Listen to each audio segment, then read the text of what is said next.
Sometimes it can be hard to believe in coincidences, especially when something happens that just seems so unlikely. The reason that it feels like that is because we humans are horrible at understanding probabilities. A really cool post that I saw by New Scientist that provoked some interesting thoughts. Let's say that every hour of your life, there is an opportunity for a 1 in a million event to occur.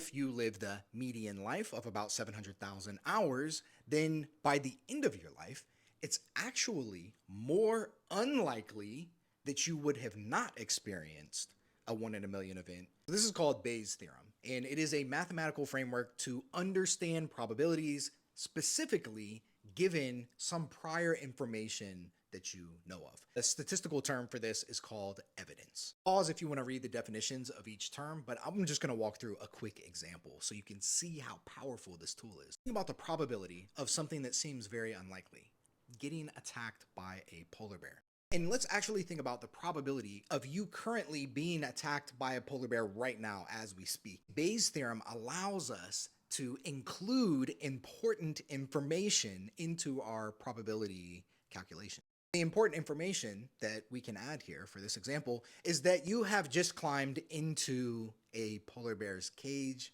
at the zoo. Using Bayes' theorem, we multiply the probability that you're currently getting attacked by a polar bear, which should be extremely low, by the way. And what you do is you multiply it by what's called the likelihood.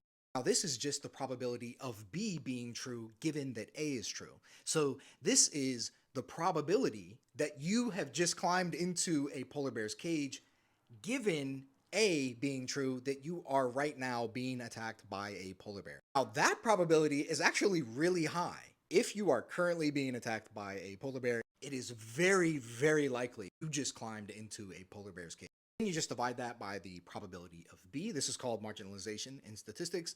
This should be really small.